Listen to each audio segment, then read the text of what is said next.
Welcome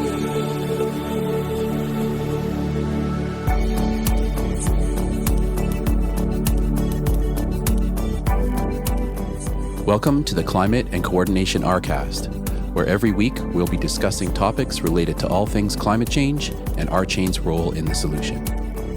We will be discussing technologies that can adapt and coordinate massive amounts of data like never before, forming social architectures that grow collective intelligence, sharing and evaluating data planetarily, all while maintaining personal privacy and personal data ownership. A new decentralized economy is forming as we move from the third industrial revolution, digitization, to the fourth, decarbonization. By building a co-op, built on a correct by construction, concurrent, scalable solution, RChain is structured to build out the new technology that will be required for a flourishing regenerative planet. Please join us on this journey.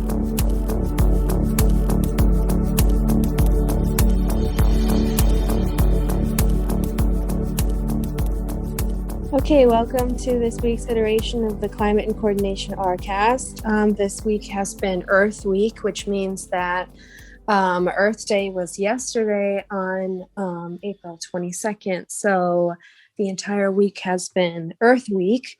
And maybe some people saw there was a video compilation that was posted on the blog.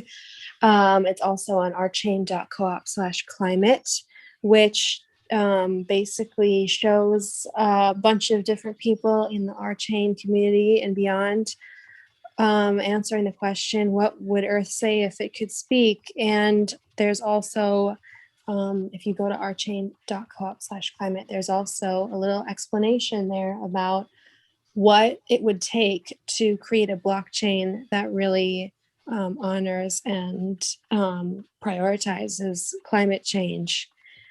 So I'm so happy about that. And I just wanted to start by maybe asking some of the people on the call today what Earth Day means to them. I guess I'll start first just by saying I think Earth Day is a really important day for people to realize how rare life is on our planet. And by that, I mean, we haven't found Earth on any other planet. We haven't had life on any other planet so far, and we keep looking. And I just think that Earth Day is a great opportunity for people to realize that our planet is so special and that there isn't another place in any part of the known universe that has what we have, that has plants, has animals, has the amazing variety that we have. So that's something that Earth Day means to me. Would anybody else like to reflect on that?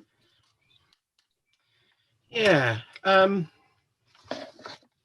I've kind of just sold my house, right? And there's a reflection that's involved that involves Earth in all of this. I'm very, very, very lucky and I'm very conscious of the good fortune I have to live in 4 acres. So I have a house, I have 4 acres. And during COVID-19 with lockdowns, the value that people have ascribed to being able to go out for a walk in the countryside and to enjoy nature, as I reflect back on a year since our first lockdown, just over a year now, there's a footpath that runs by my house. And for the most part, not many people come along that footpath. You might get 1 a day, 2 a day. During lockdown, the number of people that came up that footpath went up massively. And that's a good thing because people were connecting back to being part of nature, to enjoying nature. And I sat in my garden today, early this morning with my cup of coffee, and I just sat in the garden and I couldn't hear any cars. I couldn't see any planes. And I just heard the birds singing. And just that piece of being part of it. And it is not being an external observer outside of it, but being part of it. And I think as I reflect on Earth Day, for me, that's a really big reflection that there is so much beauty if only people opened their ears and their eyes. And I think COVID gave people the opportunity to value it, perhaps more than they would have otherwise. And I hope that that acts as a seed to more fundamental change as to how we value things on this little planet of ours. That's my reflection. That's awesome. Yes, beautifully put, Steve. I really liked your submission on the Earth Day video as well. It was, I think it, cut straight to the point of what we all have to do. We all have to try to leave with a lesser footprint. The smallest footprint. And that's from a guy called Geoff Dalglish, the petrol-headed journalist in South Africa in the 70s and 80s during the most turbulent times, who worked for some of the most liberal newspapers. And now, counted amongst his friends at the end, people like Nelson Mandela and what have you. And he changed from being a petrol head, doing all, he would have been the journalist on the Formula One and any kind of rally, and to covering everything to do with the planet. And he resolved to leave. He sold up all of his possessions, in order to live the life of almost somebody that wanders the globe and tries to leave the very smallest footprint and he's inspired me, without a doubt. He's inspired me. That's why I said what I said on the video. Geoff Dalglish, worth Googling for. I will. Yeah, for me, Earth Day, one of the things that I've noticed with some of the articles that came out that kind of really kind of poked out at me was, I think it was the New York Times article about how the potential for the U.S. to be a leader in kind of the charge towards decarbonization, and how the last 4 years was a real setback, and how other countries kind of they kind of have a view of the United States now that any kind of movement forward is only 4 years in the making, and it could just get reversed. So there's this kind of schizophrenic personality that the U.S. kind of has on the global stage now that I think is a real serious problem. So it is my hope that decarbonization becomes a bipartisan issue within the next 4 years, or 8. So those were kind of something that kind of just poked out at me over the last couple of days. Yeah, I completely agree. Okay. Well, that's great. So I guess I have 3 stories for today. The first one I wanted to share was sent to me from Darryl, and I wasn't aware of this source before, but it comes from a blog, maybe it's also a magazine, called The Inertia, and I understand that they do basically like water sports news and surfing and kind of other environmental news as it relates to outdoor sports. And this is the first that I've heard of this piece of news. It was really startling to me, also fascinating, but something really unique I haven't heard of yet. So I wanted to talk a little bit about it. The headline here is from April 18th, 2021. And the headline is "Marine Life is Fleeing the Equator, Signaling Possible Mass Extinction." So we know that there's a 6th mass extinction that is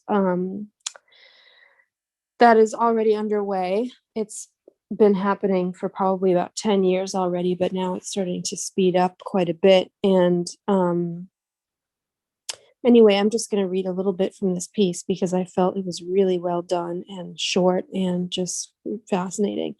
The tropical water at the equator is renowned for having the richest diversity of marine life on Earth, with vibrant coral reefs and large aggregations of tuna, sea turtles, manta rays, And whale sharks. The number of marine species naturally tapers off as you head toward the poles.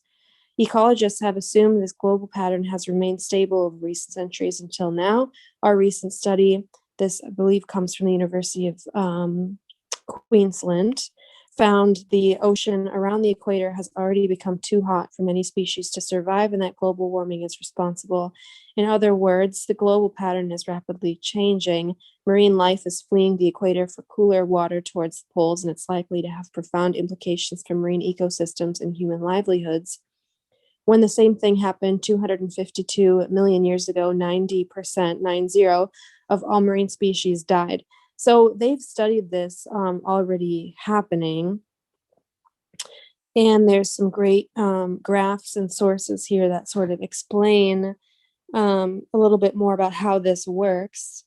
It says the warming at the equator has been about 0.6 degrees Celsius over the past 50 years, which is actually not as much compared to heating at the poles, because apparently the poles heat faster than other places on Earth. I know that's true, but I'm not sure if I can explain why. It says for each of the 10 major groups of species we studied, including pelagic fish, reef fish, and mollusks that live in the water or on the seafloor, their richness either plateaued or declined slightly at latitudes with mean annual sea surface temperature above 20 degrees Celsius. So basically, I think what that means is that these animals really need a very specific temperature range to live within. And now we are violating that very quickly. It says at the end of the Permian geological period, about 252 million years ago, global temperatures warmed by 10 degrees Celsius over 30 to 60,000 years, which is a very long time compared to what we're doing now. As a result of greenhouse gas emissions from volcano eruptions in Siberia. Very fascinating stuff. Maybe everybody is not as fascinated with geology as I am, but I took a geology course in college and I love geology. It says a 2012 study showed that more recently, during the rapid warming around 125 years ago, there was a similar swift movement of reef corals away from the tropics, as documented in the fossil record. The result was a similar pattern to the one we described, although there was no associated mass extinction. So basically,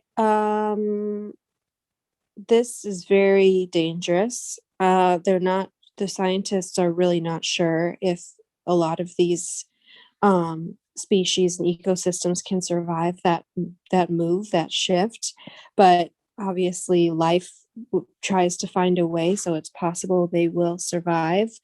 But the main thing we really need to do is to keep our heating of the planet down as much as possible, to slow it down and to keep it from accelerating.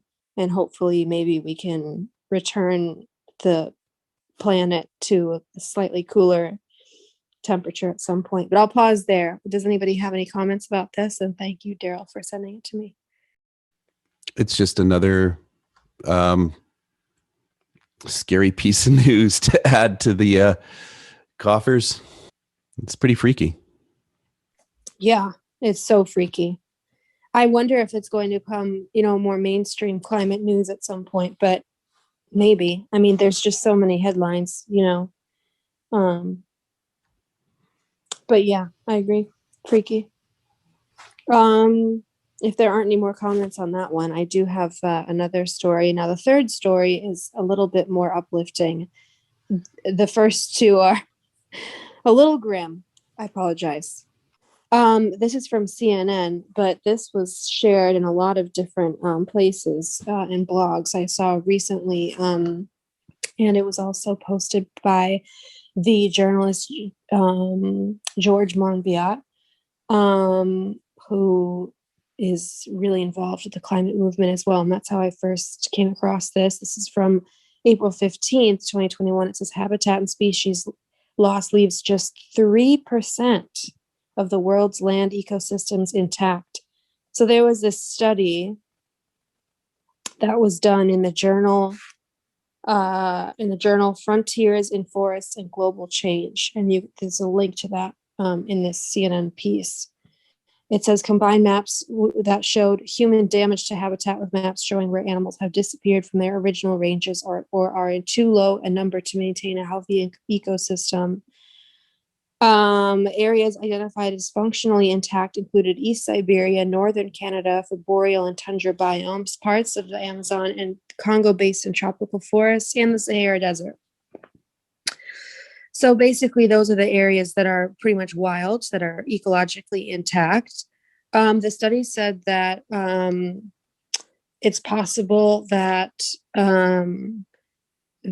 there's an opportunity, it says here, to restore up to 20% of the land close to intactness. So basically, we could really expand by about 7 times how much land on Earth is truly wild. I'm not sure if rehabilitated land could be part of that distinction of truly wild or pristine or ecologically intact land, but why not? But this figure was extremely low to me. I was surprised that it's only 3%. Given how big the world is. And of course, most of it is covered by ocean. And this is not talking about ocean. This is talking about land only, to my understanding. But again, this was barely shared on social media. And it's like nature is down to 3% in terms of its original wild, healthy state that it's supposed to be in. So yeah, we need to dramatically rewild and protect these areas and expand them. And I think that will really help a lot. There's also mention in this article about the 6th mass extinction, which of course is obviously underway.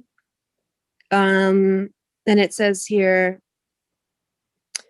they want to try to reintroduce certain very important species that really help the environments thrive, like elephants and giraffes, for example. It says here, these areas will be located in eastern Russia, northern Canada and Alaska, the Amazon basin, parts of the Sahara, and the Congo basin. So there are areas where certain animals can be hopefully rehabilitated in places like sanctuaries and then reintroduced. But yeah, I was just really surprised that it was only 3%. So has anybody else seen this article? I'd love to know if anybody's seen this figure before. I haven't seen it, and I didn't know that figure. And I thought this was supposed to be an uplifting story, Nora. The next one after this, I'm so sorry. Yeah, wow, that's pretty grim. 3%. That just freaks me out. Like, it really kind of exposes what a virus we are on this planet. It reminds me of an experience I had coming out of Oberlin. So I had just left Oberlin, and my mother's husband invited me to Jamaica because he regularly went to Jamaica. He'd been adopted by a Jamaican family in the 70s, and so he made a yearly trek there to help them out with their little I guess it was like a place to stay for tourists. And so I went down there, and I was walking along this beautiful, pristine white sand beach with the gorgeous blue expanse of water. And, you know, naturally I come across a Coke can. And in that moment, I realized that it was very, very unlikely in my life that I was ever going to go anywhere on planet Earth where Coke hadn't been before me. And it gave me a big perspective about this shift in our relationship to the natural world. This article is putting some numbers around that sort of intuition and experience that I had in that moment.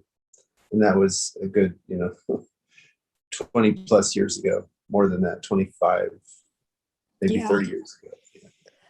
Yeah, that's so fascinating to think about that. And I support a charity called the Ocean Cleanup. I believe it's called the Ocean Cleanup. Anyway, started by this kid called Boyan Slat, who's probably maybe 21 or something now. But anyway, he started it when he was a teenager, I believe. And he creates these amazing machines. They're like boats, but they suck trash out of the ocean and rivers all over the world without killing fish. And it's amazing. And every so often they do a Twitter post about what's the oldest piece of trash that they find, and reminded me of what you said, Greg, because every once in a while they'll find trash from, the 1980s, the 1970s, or whatever, they'll find something really old, and it's fascinating, but I'm glad it's being picked up. So were there any other comments about that? If not, I have a better story that's a little more uplifting. This one is from the LA Times. This is from April 19th, 2021, and this is more about technology, I guess, but I thought this was just so fascinating. It says here, clock's running out on climate change. California says it's time for giant carbon vacuums. So if anybody wants to read this story, just Google LA Times giant carbon vacuums and you'll see it. And there's a picture here. It says, solar panels, wind turbines, and electric cars will go far in helping California and the Biden administration meet their aggressive climate goals, but not far enough. As time runs short, scientists and government officials say that the moment to break out the giant vacuums has arrived. This just made me laugh, but maybe it's going to happen. So, we know that we need carbon sequestering technology that directly removes carbon from the atmosphere. So maybe this is how we're going to do it. It says the art of industrial scale carbon removal, sucking emissions from the atmosphere and storing them underground, has long been an afterthought in the climate action circles. It's too expensive, it's too controversial, and it's too unproven. But as the deadline to avert climate catastrophe barrels nearer, the Biden administration is making the technologies prominent in its plans, and California is scrambling to figure out how to put them to use. So I find this really fascinating. Basically, they're trying to build an entire underground infrastructure to store the carbon. It says pipelines need to be built, vast geological reservoirs deep underground need to be fashioned into carbon dioxide storage facilities. Costly new technologies for vacuuming carbon from the air and factories need to be brought up to scale. So hopefully they can do this without wrecking the natural environment. Maybe there are some vast places that already exist where they could store some of this carbon. But I'm really interested to see what is going to be built in the next, 5 or so years, because it seems like this industry is going to really boom. And I'm not totally certain that the designs that are most popular today are going to be the ones that are going to be the most effective. I think, like a lot of things, it's going to need to go through some tweaking. But it did say the European company Climeworks has taken a different route, using modular units to build smaller operations across the continent. Its biggest in Iceland will go online soon, collecting 4,000 tons of carbon dioxide annually. That would be dwarfed by what carbon engineering is projecting in Texas. This guy who works for Climeworks said it's scalable. We can get the costs down. Just imagine we were talking about solar panels in the 90s and how far prices have dropped. That's true. So people around the world are working on this. There's another big project in Texas that is underway, I understand. So yeah, I would love to know, does anybody know any projects that are working on this? Does anybody think this is viable? I would love to know, but I think it's inspiring that people are trying. They're trying to really directly go for it. So I find inspiration. I hear trees are pretty good at sequestering carbon. Yes.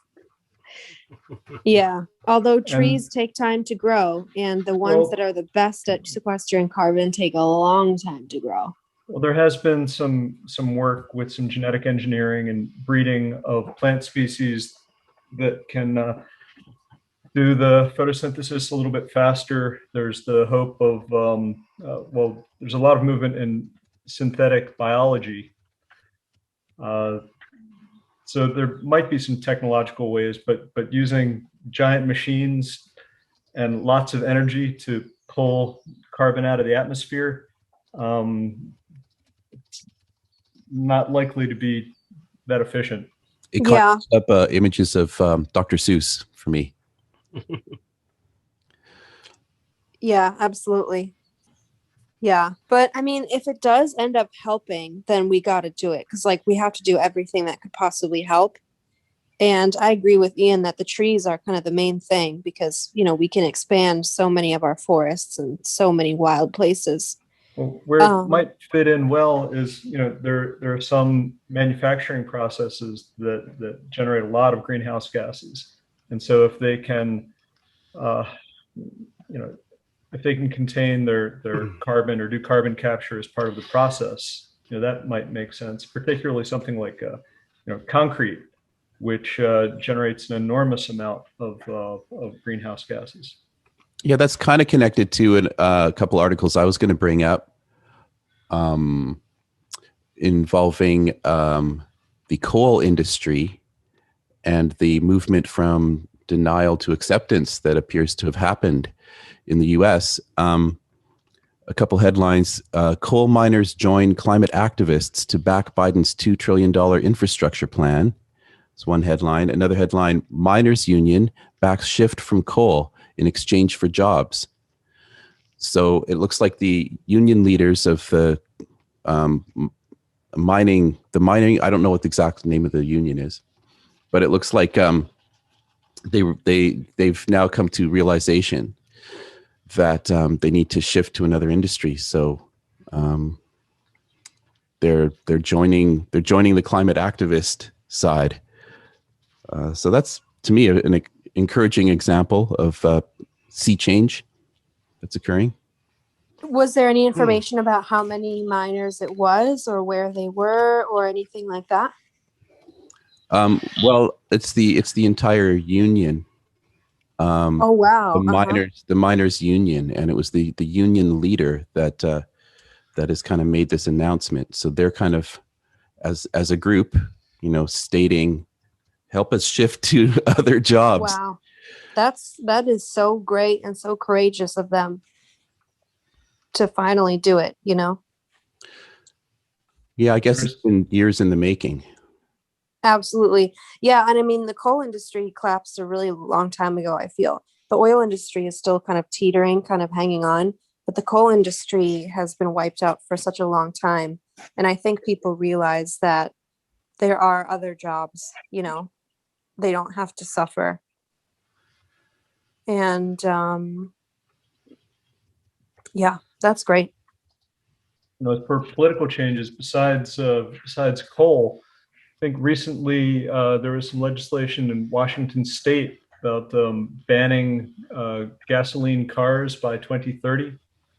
I don't think it was binding legislation, but they're making noises about stopping the sales and registration of gasoline cars in Washington. I think similar legislation is passed in California, so it kind of accelerates the timeline for moving off of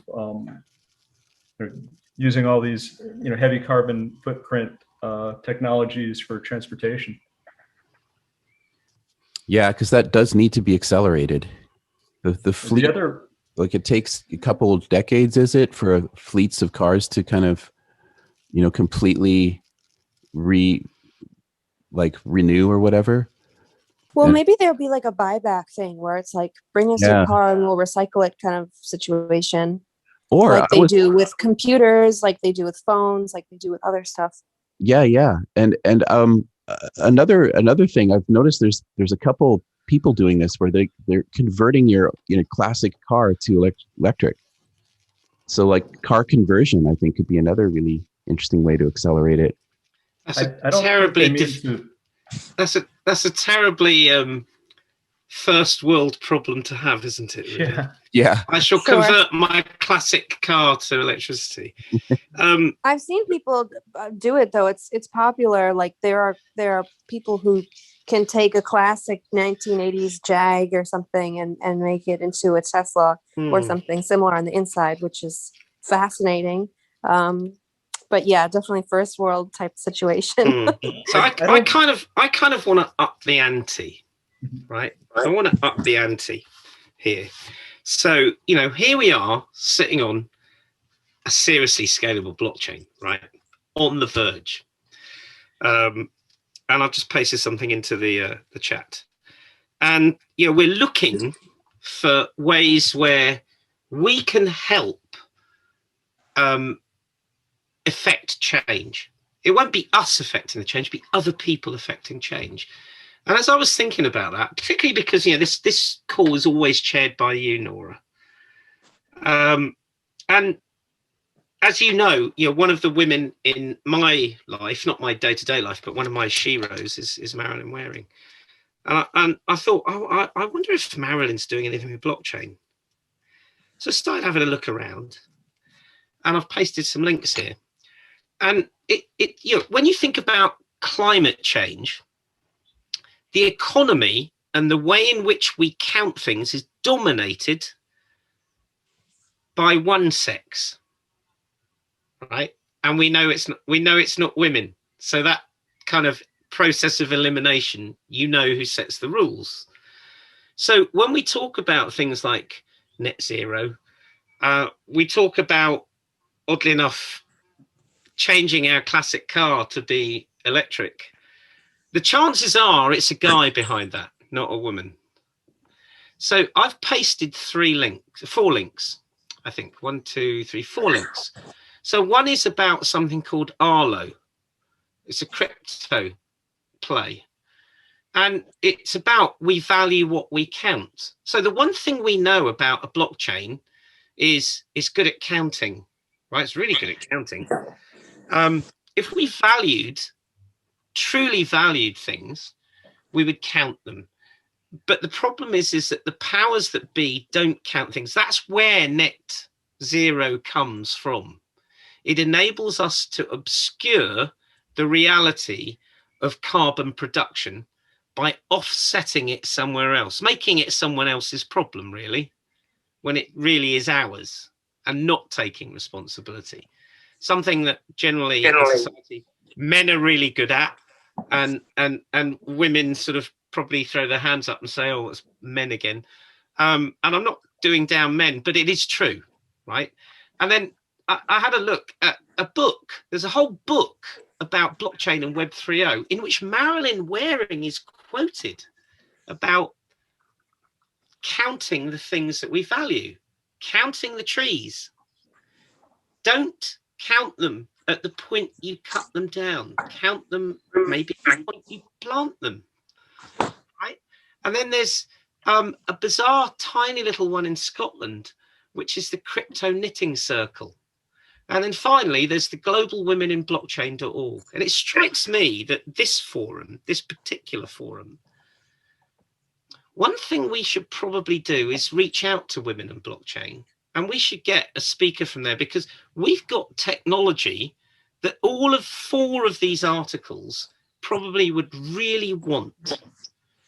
And we're never going to persuade IBM, Ford Motor Company, or any of those people to use our blockchain for anything, because we're either under the radar or seen as, we're do-gooders. But that's not true of women who see things in a different way, I think. So here's my challenge, is that one thing we should do, given our credentials for climate change, given our desires for climate change and managing that, is maybe we should very specifically reach out to women and women's groups and say, hey, we want to know what you need because we'd like to develop it on our blockchain. What do you think? I think that's fantastic. Absolutely. I would like to actually even Okay, I'll wait to see if other people have comments on it, because I kind of could segue this to a particular woman that I'd like to talk about. Well, since that was about me, I guess I'll say, yeah, I agree. I've been to several different blockchain groups for women in Los Angeles that have been fascinating and fun.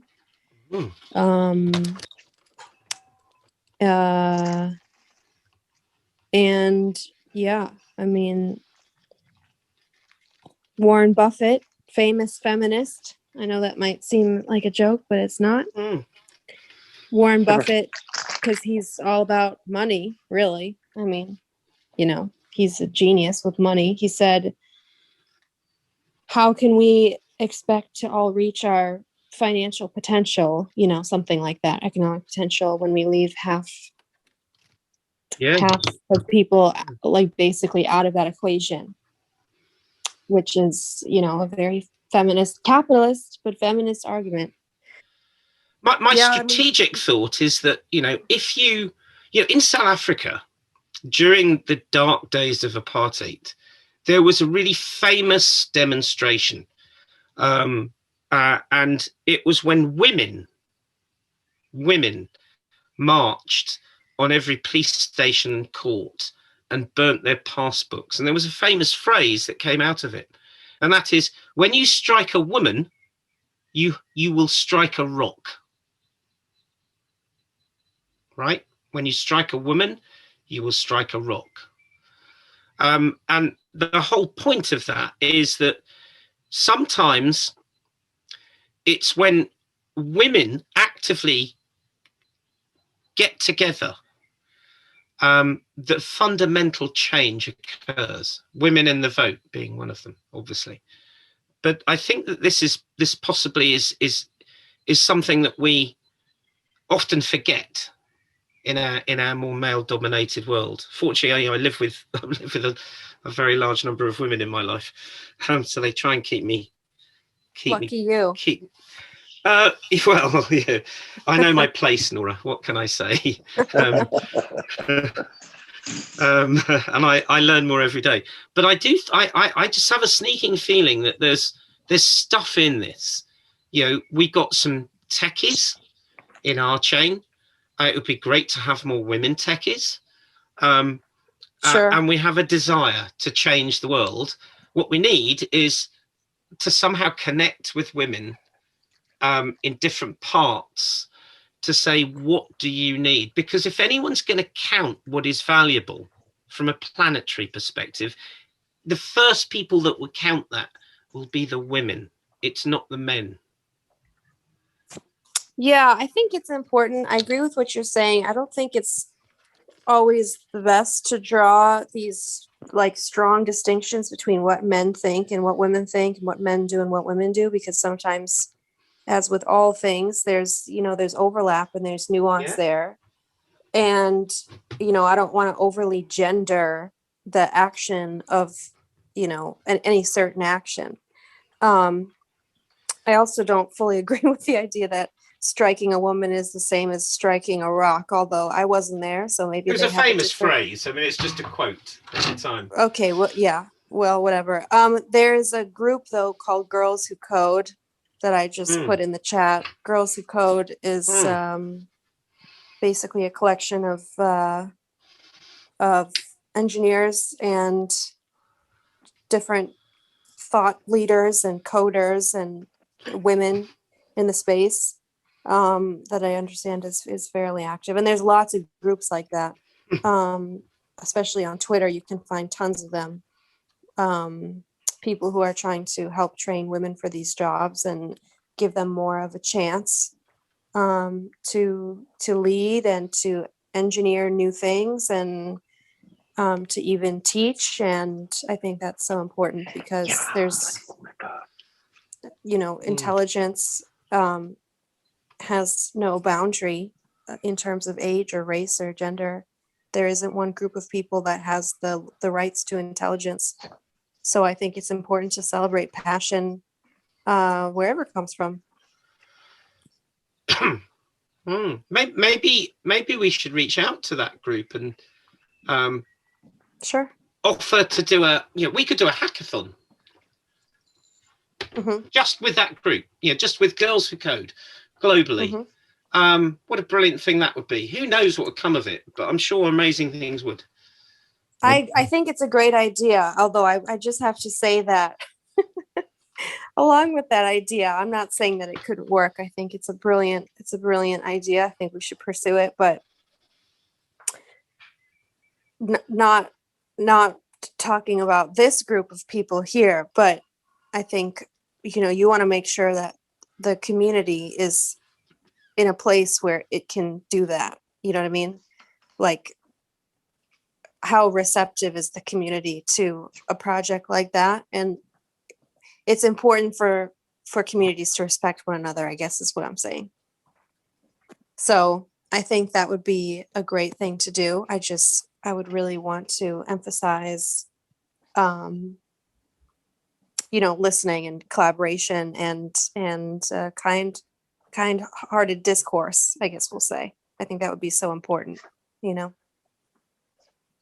Kind-hearted discourse all the way. Yes. Darryl, did you have anything else that you wanted to share? Yeah, a couple things. One involves, as I mentioned, a woman who's doing amazing stuff. So a couple years ago, I recorded vocals and mixed an album for this artist named Tamara Lindeman. And she's a fantastic person, and she's very passionate about climate change mitigation.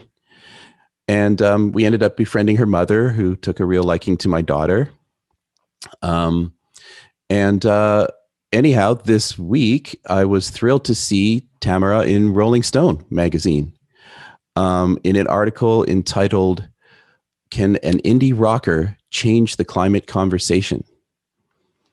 With the subtitle, "Tamara Lindeman, who performs as the weather station, has made it her mission to push for more climate activism in the music community."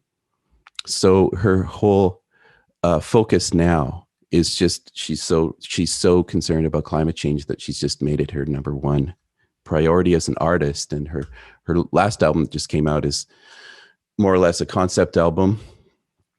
I'd love to read the whole article, but I think time's kind of running out. But I'll just say the very last line in the article completely hits home to me. And the last line is a quote from her saying, "Cultural power can make change happen very quickly." And I concur with that. Like the change that we need to see happening in the world to actually solve this barreling towards the 6th extinction event, I think could happen with the cultural shifts that can occur. I think what she said is spot on. Cultural power can make change happen very quickly, and that's what we need. So, anyways, I put the link in the chat if you guys want to read the article, and I'm going to reach out to her hopefully this week. Haven't talked to her in a couple years, so I just want to just express to her how excited I am for that article and what she's been doing. So another thing that happened to me over this week was I finally got a invite to Clubhouse. So I've been kind of checking it out, and I've listened to a couple of Clubhouse calls, and a couple of them were really interesting. Like this one that I listened to was it had someone from Google who was part of their community building team, and it had a famous YouTuber, Lore DIY, which actually my daughter was into for a while, and some other influencers in the space that I didn't really take note of, but it was mainly this YouTube guy that I was kind of paying attention to what he was saying, because he was talking about the rise of, quote, social tokens and how they apply to, quote, the creator economy. So there's this awareness and interest at the corporate HQ of YouTube about blockchain-based communities, and they have an interest in dominating that space. He didn't mention it, but of course that means they want to own the advertising market on social token platforms. He was speaking about the idea that there won't be one platform for the world, obviously referring to Google's surveillance capitalist competitor, Facebook, but there will be many. He was cagey and quick, but in a couple of quick sentences, he revealed a strategy. Google/YouTube is very interested in, quote, social tokens, i.e. blockchain-based social networks, and are interested in them from a perspective of their business model, advertising. I didn't get the vibe that he was interested in empowering creators as much as exploiting them. He was always talking from the perspective of what can Google extract from this new burgeoning cultural development. Google is interested in becoming a multi-chain bottleneck that will channel ad traffic through using the usual guise of, hey, we're empowering people like you little guys. I found it to be quite exposing, perhaps a little alarming. But it's very interesting that we have, one of the biggest companies in the world who definitely has their eye on blockchain and in particular social tokens, as he calls them. To me, it kind of represents the race is on for maybe, hopefully us to establish a new set of norms that actually does empower the little guy. There's a kind of window of opportunity here because these big players are going to obviously make some big moves towards dominating the blockchain space. So that was one of the Clubhouse calls that I sat in on. Another one, it was a group called, I think they called themselves the Deauthorized. And they had two guests from a new social media platform called Topia.io. And it's quite interesting. I think it was from the University of Massachusetts, if I'm not mistaken, a couple students from there that started this. It's this, you can check it out right now, Topia.io. It's really quick and easy to sign up. And once you're in there, you're in this kind of like 2D room. And you have this little kind of crude avatar. And you can kind of move it around with your mouse. So you can kind of move yourself around in this little 2D space. And as your little avatar gets closer to another avatar, the closer you get, there's this little kind of video screen that starts to kind of fade in, a kind of a little bubble above the person's head, and it's the live video of that person, and you can kind of tap them on the shoulder and engage a conversation. So after that Clubhouse call, they invited everyone to an after party in Topia. So I went over there and I attended. I signed up and saw my little avatar and moved it around, and I was just kind of sitting alone in one spot, and a couple people came strolling up to me and tapped me on the shoulder and engaged a conversation, and it was actually the founders of Topia. And we had a great conversation, and it was just a really neat way to interact. It felt very natural and very social. You could feel comfortable kind of eavesdropping in on another group of people that were all kind of gathered in a clump, and kind of, feel like, if you wanted to interject, you could. It was quite an inviting way to kind of open up conversation. So anyway, I thought I'd just share that because it was kind of cool. Is that Tobia? Topia, like utopia. But okay. Sorry, I didn't understand. Okay, that's so cool. Yeah. I thought it was neat. I asked them if they're open source, and they're like, no. But I think Raphael was saying that there's some other open source options that have similar kinds of interfaces. But I thought it'd be kind of a neat thing to kind of explore.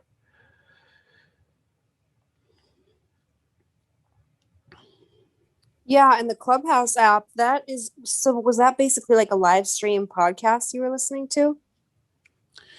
Yeah, like Clubhouse, it's kind of taken the social world by storm. It's like this kind of the new social media thing of the day that people are. Right. Yeah, I'm just curious about if what you were listening to, there was no video with that though, right? Because Clubhouse is mostly audio. Is that right? Oh yeah. Clubhouse is just audio.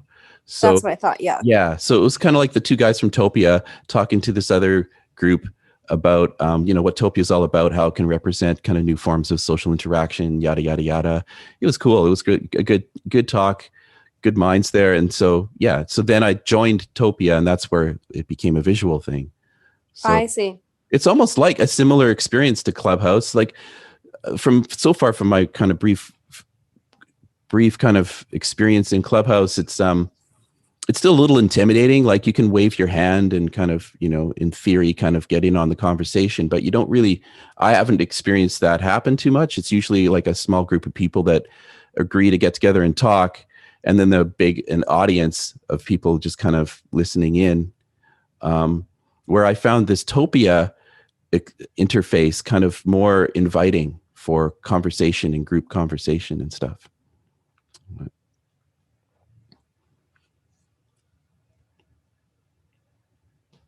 Well, that is fascinating. Yeah. It's always awesome to discover a new social media platform. Well, for me, the thing that my big takeaway this week, and I can't stop thinking about it, is just this whole concept of social tokens as this thing that like Google is really kind of investigating very closely. So, the social tokens as a kind of category of blockchain projects that revolve around social networks. So, it's kind of like a broad category that I'd never heard before. And so Google is kind of, looking at that broad category as a space that it can infiltrate with ads. So it's starts to get a little familiar. It's familiar. It makes me kind of think that, like, along with the decarbonization industry, we're going to have a de-Facebookization or something. Isn't it interesting how there's going to be a change there? Yeah, I agree, and I think what you're both pointing to is a fascinating aspect of human cognition. There isn't a real narrative around social tokens, right? But Google, or at least this particular person, is quite good at hacking your nervous system, right? He comes up with a phrase, right, and it captures your attention for a long period of time. I mean, the reality is that we don't know that social tokens is even a category at all, in the sense that, it's like you're imputing a bunch of meaning to those words. And you're doing so because it was uttered by someone who is a representative of a very large organization. You see what I'm saying? It's like, oh yeah, I feel like we have brain. to. Absolutely, I feel like we have to. This goes back to, I think, Steve's comments. There are different ways of supporting narrative, and it is instead of saying woman versus man, we can certainly say that there are qualities of acceptance and vulnerability that we want to be able to foster, that will help our that will help us move to a different kind of organization and a different kind of value structure. Yeah, I agree. And that is something that is I think is really, really important. And it is the case that, at least in our cultural historical situation, women have been a lot better at that than men. Yeah, I mean, I don't mean to sort of like put a divide between men and women per se, but when you look at, I mean, it's based on hierarchies, right? So the power bases on the planet are based on a number of hierarchies. What's very clear is those hierarchies are dominated by men, right? But it's not all men, it's a hierarchy. When you count up the leaf nodes of this hierarchy, and you look at the number of men and women, it's probably, 50-50 at the bottom. And men are as much imprisoned by this as women. It's just that women operate on a different level. They are generally, they're the caregivers. They are more collaborative and cooperative in how they do stuff. So, sharing, babysitting duties, those things that men don't always, we're not trained to do it. We're not, it's certainly not in us as men generally. So, we're not as I mean, Lisa always, my wife always says we're not as an evolved species, which is why in the Bible, men were created first and then women were created after in order to fix the mistakes. Maybe there's an element of truth in that. I mean, it's also said that the reason why men have a penis is there was a bit of clay left at the end. What do I do with that? God said. Where do I put it? Right? Oh, let's put it there. Oh, that looks silly. Yeah, let's leave it there. So so this notion of being the more evolved species, the collaborative structures of women historically are far stronger. They have been the stay-at-homes in the hunter-gathering societies, and they have held the social fabric. So the notion of a social token, if you extend it beyond the boundaries of where social tokens are used today, which tends to be more to do with art, and you extend it to this notion that Marilyn Waring came out with, which is, if women counted. Supposing there was an app that was really super easy to use, and those women in the developed countries paid to use the app, and those in developing countries didn't have to pay to use the app, so it balanced, right? And you had those women going out counting what it is they value, right? Then we would start counting the right things, not what the power hierarchies have told us we need to count. Yeah, I completely agree. And unfortunately, we have to leave for a staff meeting, so we'll have to pick this up next week. Indeed. Thank you, Steve. Thank you, everyone, for your interesting thoughts today. Please make sure that you're subscribed to RChain on YouTube, follow RChain on social media, and become a member at rchain.coop. Thank you all, and happy Earth Week. Happy Earth Week. Happy Earth Week, everybody.